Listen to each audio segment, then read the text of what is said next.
República Bolivariana de Venezuela.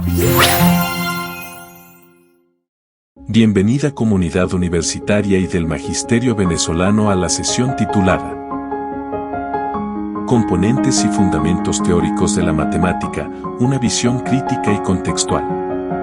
Parte 1. Bueno, bienvenidos a esta sesión. En este momento vamos a seguir conversando con el profesor Carlos Torres Sorando y vamos a tocar, Carlos, un tema interesante que tiene que ver con las tendencias en enseñanza de la matemática, pero propiamente vamos a hacer énfasis en una tendencia que tiene que ver con la educación matemática crítica. Carlos, ¿qué puedes tú decirnos al respecto? Profesor Hernán, el tema de educación matemática crítica hay que consolidarlo desde lo que entendemos por una corriente que surgió en Europa, en la escuela de Frankfurt, en Alemania, después de la Segunda Guerra Mundial. Como sabemos, la Segunda Guerra Mundial fue desde el 1939 hasta 1945. ¿Qué se cuestionaba en la escuela de Frankfurt de la educación? ¿Por qué la educación se cuestionaba? ¿Cuál era el cuestionamiento fundamental? Alemania, que era el país que llevó a cabo la invasión a Polonia, Checoslovaquia, la invasión a la Unión Soviética, país agresor fundamentalmente, hizo monstruosidades a través del organizado en un partido llamado nazi, nacional socialista, de Hitler. E hizo monstruosidades, pero esa monstruosidad tenía una sociedad que la respaldaba por acción o por omisión. Gente que callaba las verdaderamente fatalidades de cámaras de gases, campos de exterminio, tortura. La escuela de Frankfurt dijo, bueno, pero si esas personas que hicieron eso, que callaron y que fueron cómplices, fueron educados en nuestras mejores universidades, en las mejores escuelas, que era la educación alemana. ¿Cómo es posible que hayamos creado en una educación, hayamos sido capaces de tener a un ciudadano que sea capaz de ser cómplice de esa monstruosidad? Ahí hay que darle una mirada crítica a la educación, una mirada de hacer una educación humana, una mirada de hacer una educación que quiebre esa forma de pensar, de hacer individuos absolutamente tecnológicos, porque la mejor medicina de la época, la mejor física, los mejores laboratorios de investigación los tenía Alemania, sin duda. Los mejores campos de investigación en todo lo que fue militar y bélico lo hicieron los alemanes de esa época. Entonces se cuestionaba, oye, no puede ser, tenemos que crear una escuela nueva, una escuela que sea capaz de crear a la persona humana por sobre todo lo técnico y sobre todo las ideologías fascistas, como eran la de la época de Hitler. Entonces de ahí, ese es el origen de la educación crítica. La matemática, como parte de la educación, también debe aportar a la creación de un hombre y de una mujer, de un ciudadano integral. En el contexto de nuestra Constitución bolivariana, un ser democrático, participativo, protagónico, donde sea el que lleva la transformación de nuestro mundo. Eso es ser crítico, comprender el mundo, transformarlo hacia el bien, donde todos podamos discutir sin matarnos, sin tener agresividad, sin tener ese germen de el fascismo como un monstruo, ese germen que mata, que sigue estando en el planeta, porque lo que pasa en Gaza con nuestros hermanos palestinos es una monstruosidad que hace el gobierno de Israel. Sabemos que nos desviamos, pero es la misma esencia de lo que está pasando en esa parte del mundo, como lo que pasó en Alemania de la época. Entonces, nosotros desde matemática desde la especialidad de matemática en toda nuestra escolaridad, ¿cómo aportamos? ¿Cómo hacemos para que ese niño, esa niña, tenga los valores críticos y que sea capaz de no llegar nunca jamás a formar a una persona, a un ciudadano que tenga esas nociones del fascismo, sino que sea humano, democrático, protagónico, que sea libertario, que llegue a los niveles de una humanidad? Eso que decía nuestro cantor popular, que sea humana la humanidad, la decía Ali I. Entonces nosotros tenemos, a lo largo de los últimos 60 años, autores, pensadores que se han puesto en la tarea de hacer que la matemática sea una educación matemática crítica, donde las formas de trabajar tengamos que ver con una salida hacia un ciudadano. ¿Cómo contribuye la matemática a ese ciudadano que queremos formar? ¿Cómo contribuye la matemática a que esa persona, los contenidos matemáticos de aritmética, de álgebra, de geometría, de forma y todos esos contenidos específicos, logre con un discurso intencionado hacia el bien, hacia lo bueno? Decía Bolívar en carta a nuestro querido maestro Simón Rodríguez: usted forjó mi corazón para lo grande, para lo bello, para lo hermoso. Eso se lo dice Bolívar a nuestro maestro Simón Rodríguez. Nosotros como matemáticos, como profesores de matemáticas y profesoras de matemáticas, debemos contribuir claramente a esa formación, hacia el amor, hacia el cariño, hacia el respeto hacia la persona humana en todas sus dimensiones. Por ahí vienen los pasos de la educación matemática crítica.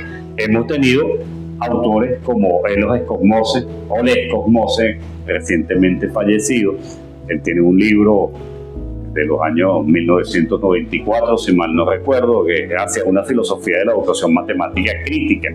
Ahí da aspectos sobre cómo abordar lo social, lo político, lo ideológico desde la matemática, ¿no? Y utiliza una metodología por proyecto. No es ideologizar desde el punto de vista político, sino político partidista. No es ideologizar desde el punto de vista partidista, pero sí es tener un sistema de ideas que te forjen como un ser humano integral. Eso sí, esa ideología, esa forma de concebir la ideología como un sistema de ideas, no como un velo que te impide ver la realidad o develar la realidad. Los distintos autores aquí en Venezuela y aquí en América Latina hay corrientes de educación matemática crítica. Tenemos autores contemporáneos con el grupo humano que tenemos acá en Venezuela, por ejemplo el doctor David Mora, uno de los más prolíferos autores de libros que hay aquí en Venezuela, un hombre que ha escrito más de 40 libros, está vivo en la actualidad y está productivo, ¿sí? Tenemos autores latinoamericanos como Paulo Freire, que también abogaba fundamentalmente sobre la educación crítica, o autores como el doctor Luis Vigo, y nuestros antiguos, porque la pedagogía en Venezuela ha tenido formas de trabajo desde el maestro de Bolívar, todo el acervo pedagógico y de investigación, de trabajo, de manuscritos que nos legó el gran maestro Simón Rodríguez, poco leído, poco trabajado en muchas de las universidades formales de este país, o como nos dejó el maestro Luis Beltrán Prieto Figueroa, o la maestra Belén San Juan, o tantas y tantos autores de pedagogía y de educación, tanto matemática como de educación en general, que han legado y que tienen un legado que nosotros los profesores de matemáticas debemos a aprender, tomarla, hacernos posesión de él para construir, para hacer, para colaborar en que nuestros hermosos niños sigan siendo unos niños que produzcamos un humano adulto bueno, que sea amoroso, que sea respetuoso, que sea cariñoso, que tenga un compromiso patrio, que tenga un compromiso con su país, que podamos desarrollarlo. Todo esto tiene que ver con una educación matemática crítica. Bueno, el profesor Carlos Torres ha hecho un recuento histórico de los orígenes de la educación matemática crítica y se ha entroncado en lo que es la sociedad alemana de finales de la Segunda Guerra Mundial. Y allí hay autores importantes como Theodor Adorno, como Horkheimer, como Habermas, que fueron los precursores de esta escuela de Frankfurt. Ahora, también has mencionado algunos autores latinoamericanos cuyo pensamiento coincide con la postura de la escuela de Frankfurt. Y mencionaste al Luis Beltrán Prieto Figueroa, mencionaste a Luis Antonio Vigot, mencionaste a Simón Rodríguez, mencionaste a Paulo Freire y también has mencionado, en este caso nombraste a Oles Cosmoses. Hay otros autores como Mariel Frankenstein en los Estados Unidos que trabaja bajo esta tendencia,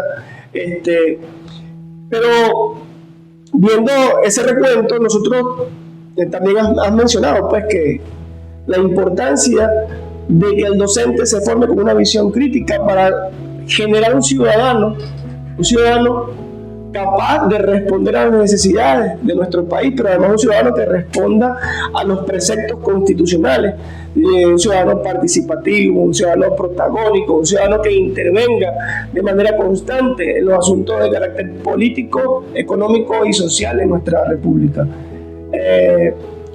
Esos elementos que has mencionado creo que tienen una gran trascendencia y que los docentes deben asumir un rol protagónico en el proceso de enseñanza-aprendizaje. Ahora, ¿cómo se conjuga esto con algunas, cuando me refiero a esto, la educación matemática crítica, con otras tendencias que están dentro de la educación matemática crítica o muy próximas a la educación matemática crítica? ¿Tú me puedes mencionar alguna de estas? Sí, hay diferentes corrientes o tendencias de la educación matemática y la mayoría de las corrientes fueron formadas los años 60 del siglo pasado, 70, 80 y los 90. Por ejemplo, aquí en Brasil hubo un gran investigador, él estuvo varias veces acá en Venezuela, el Ubiratán de Ambrosio, profesor, doctor en matemática y que fue un excelente educador y planteaba la tesis de la etnomatemática.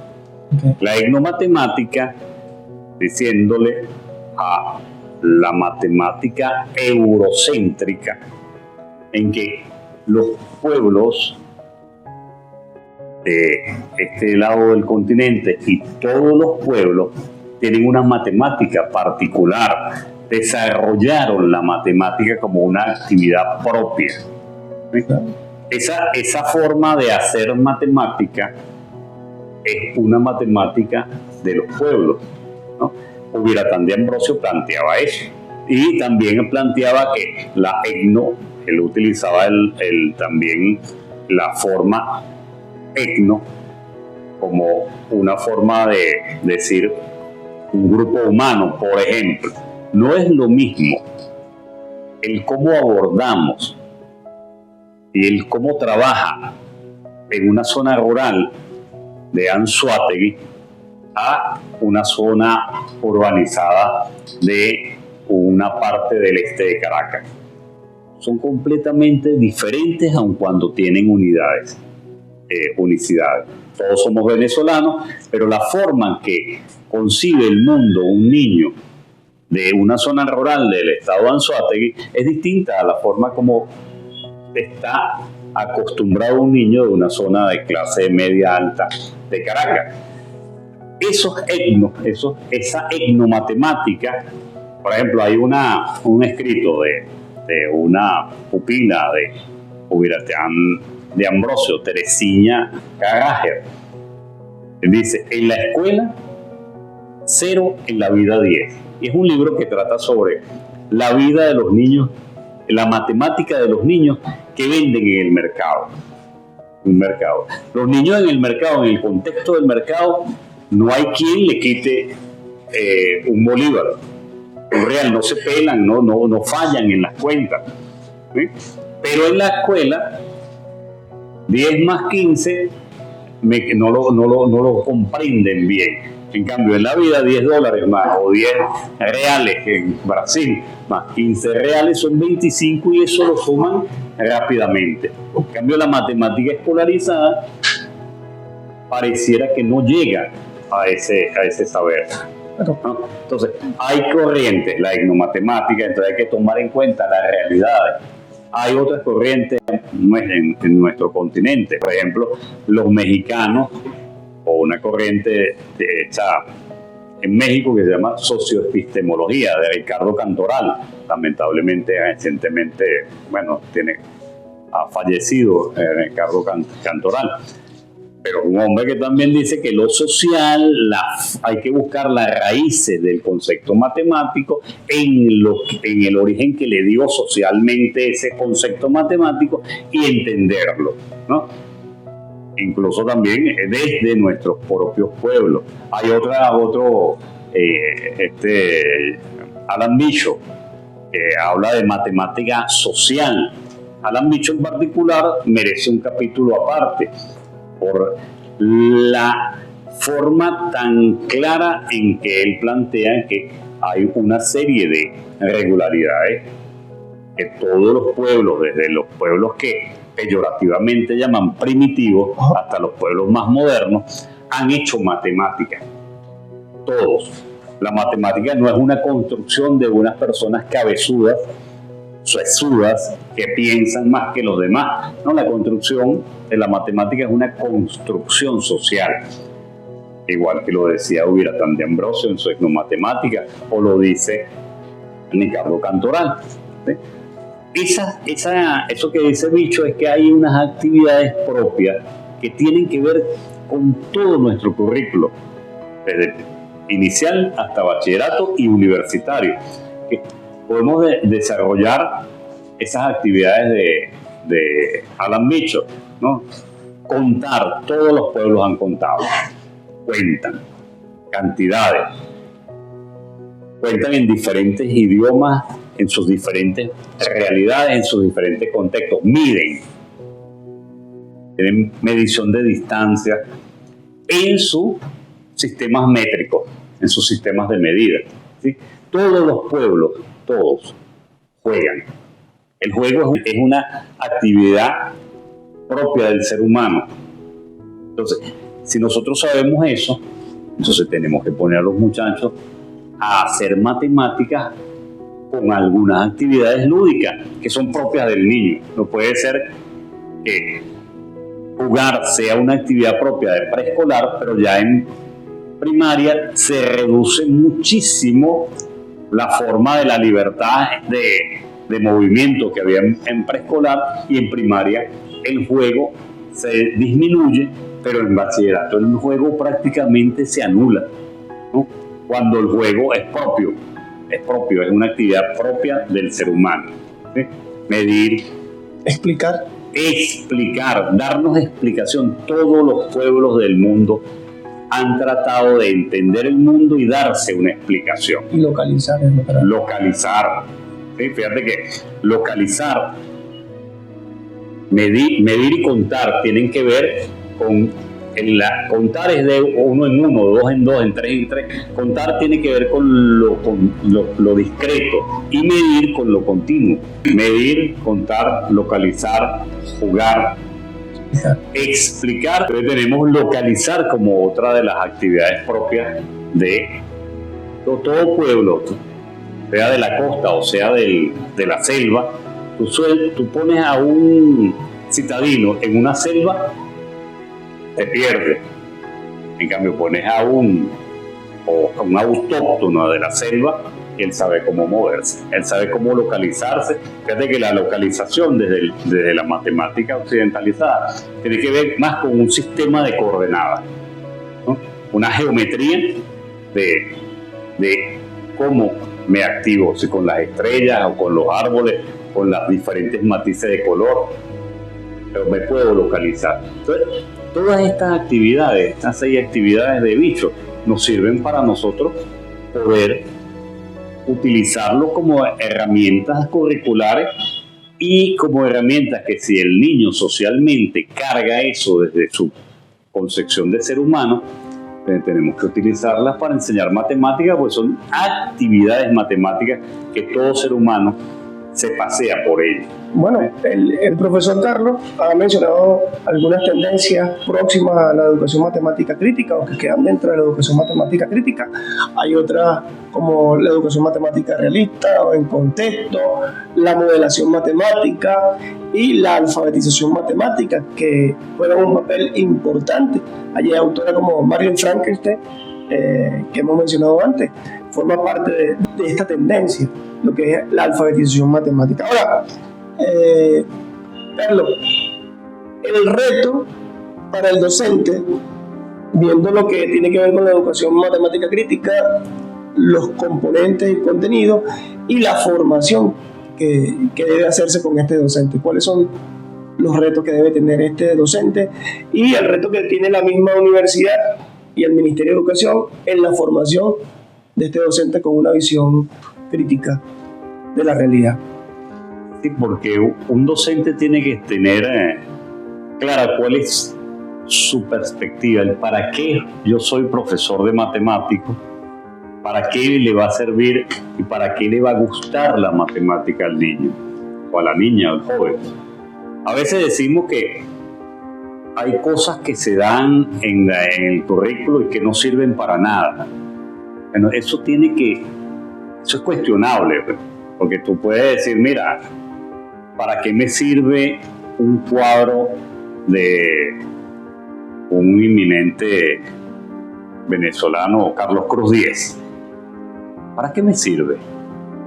No, simplemente me sirve para endulzarme el alma, para agradarme, me da placer, me da gusto verlo, siento felicidad por ello. Entonces, las cosas en matemática no necesariamente tienen que ser el para qué me sirve. En matemática, como en la vida, hay cosas que no son del todo útiles en la práctica, pero sirve como una contemplación. Un niño que toque el 4, cambur pintón, ese muchacho se la pasa tocando 4 todo el día. ¿Para qué le sirve?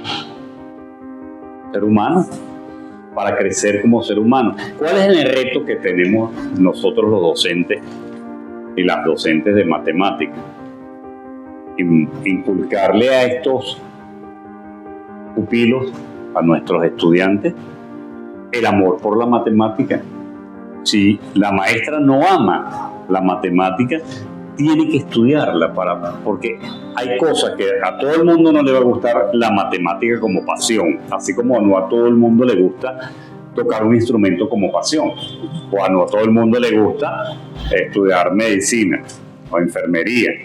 Hay gente que ve sangre y se desmaya, no está en él la parte. No todas las personas de nuestra sociedad van a querer ser matemáticos o estudiar carreras técnicas, pero hay partes de las matemáticas que les son útiles para poder entender el mundo. Eso es una razón fundamental que tienes que tú, como docente, trazarte como un reto de buscar la manera de formar a ese niño en matemática, a esa niña en matemática. Sí, es necesario. Claro, el docente de educación inicial, de educación primaria y el de educación media tienen que avanzar, dar un paso más allá de los propios contenidos. El docente debe mirar a su alrededor los conflictos sociales que hay, los elementos que lo rodean. Cuando un docente le enseña, por ejemplo, a medir un niño, le está dando a medir, por ejemplo, masa, le está dando la herramienta para que cuando vaya al mercado o vaya a comprar, él reclame su derecho a que le hagan una buena medida de la masa que está comprando, sea de queso, sea de harina, sea de papas, etcétera, etcétera. Yo creo que nosotros tenemos como docentes que darle las herramientas a nuestros estudiantes. Ahora, un maestro que no se apropia de las herramientas fundamentales de la matemática no la va a poder enseñar. Y por eso el compromiso que tenemos como docentes es poder aprender cosas, así como tú decías, bueno, hay cosas que no me pueden gustar, pero tengo que aprenderlas para poder desarrollarla con mis estudiantes.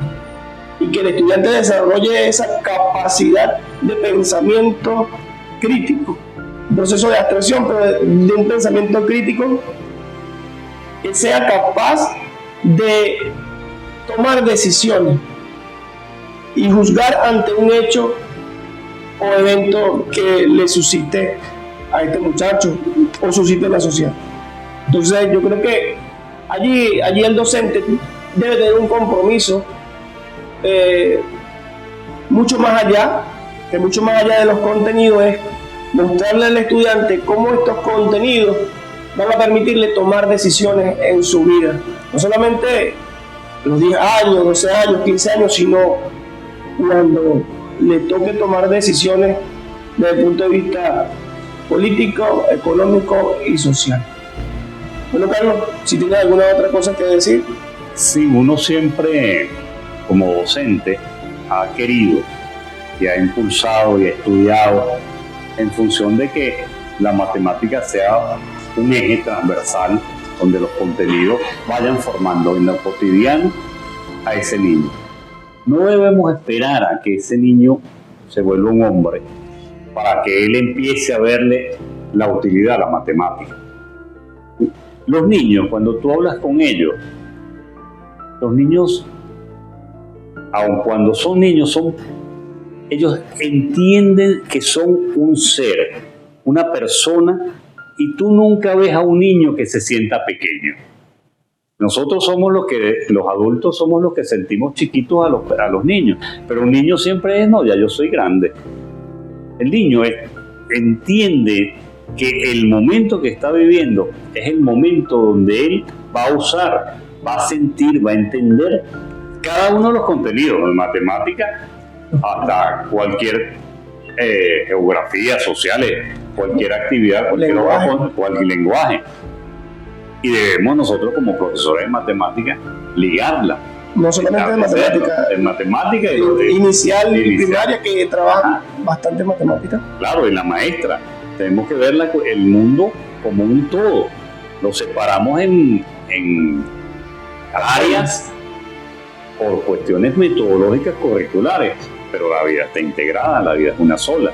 Entonces, cuando nosotros entendemos que la vida es una sola y que el protagonista es mi niño de tercer grado, y que ese niño de tercer grado es tan persona y está trabajando y está allí pendiente de que lo que viene a buscar el conocimiento en la escuela, nada más poderoso y nada más absoluto de la verdad, es el conocimiento que tiene la maestra para con un niño.